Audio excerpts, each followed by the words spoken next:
I was 18 years old when I got it. I belonged to a very conservative family, a Baloch family, where good daughters never say no to their parents. My father wanted me to get married, and all I said was, if that makes you happy, I'll say yes. And of course, it was never a happy marriage. Just about after 2 years of getting married, about 9 years ago, I met a car accident. Somehow my husband fell asleep and the car fell in the ditch. He managed to jump out, saved himself. I'm happy for him. But I stayed inside the car and I sustained a lot of injuries. The list is a bit long. Don't get scared. I'm perfectly fine now. Radius ulna of my right arm were fractured. The wrist was fractured. Shoulder bone and collarbone were fractured. My whole rib cage got fractured. And because of the rib cage injury, lungs and liver were badly injured. I couldn't breathe. I lost urinary bowel control. That's why I have to wear the bag wherever I go. But that injury that changed me and my life completely as a person and my perception towards living my life was the spine injury. 3 vertebrae of my backbone were completely crushed and I got paralyzed for the rest of my life.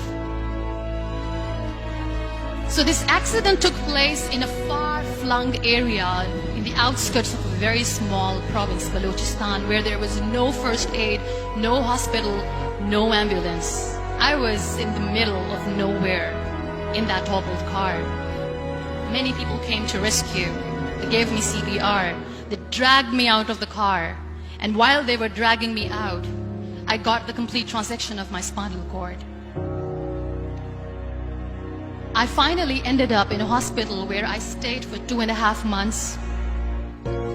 I underwent multiple surgeries. Doctors have put a lot of titanium in my arm. There's a lot of titanium at my back to fix my back. That's why people in Pakistan call me the Iron Lady of Pakistan.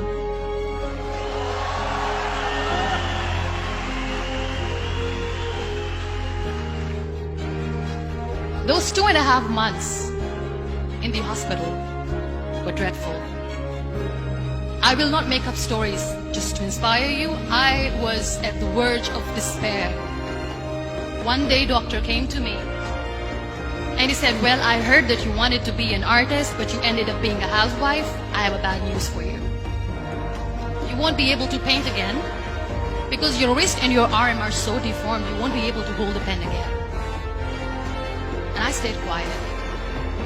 Next day, doctor came to me and said, your spine injury is so bad, you won't be able to walk again. I took a deep breath and I said, it's all right. The very next day, doctor came to me and said, because of your spine injury and the fixation that you have in your back, you won't be able to give birth to a child again. That day, I was devastated. I still remember, I asked my mother, why me? And that is where I started to question my existence. Why am I even alive? What's the point of living? I cannot walk, I cannot paint, fine, I cannot be a mother. And we have this thing in our heads, being women, that we are incomplete without having children. I am going to be an incomplete woman for the rest of my life. What's the point? So my mother said to me, this too shall pass. God has a greater plan for you. I don't know what it is, but He surely has.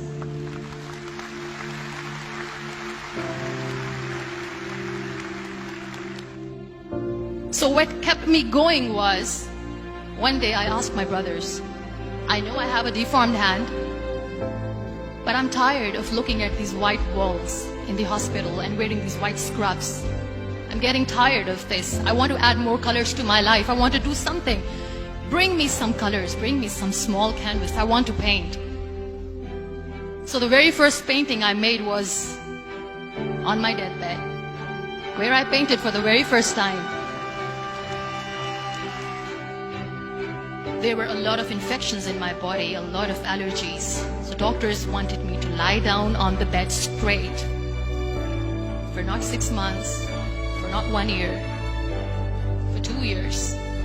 I was bedridden, confined in that one room, looking outside the window, listening to the birds chirping, and thinking maybe there will be a time when we'll be going out with the family and enjoying the nature. That was the time where I realized how lucky people are, but they don't realize. And you know how it all began? That day I decided that I'm going to fight my fears. We all have fears.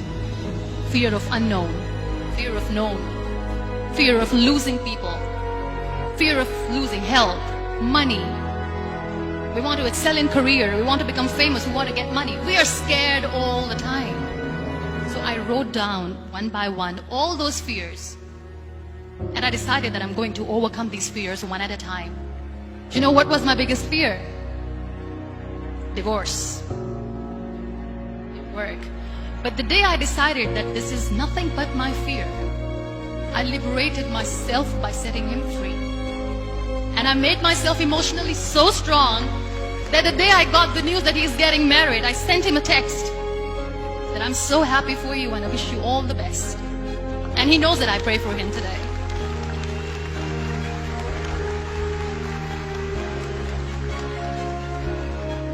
My biggest fear, number 2, was I won't be able to be a mother again. And that was quite devastating for me. But then I realized there are so many children in the world, all they want is acceptance. So there is no point of crying, just go and adopt one. And that's what I did.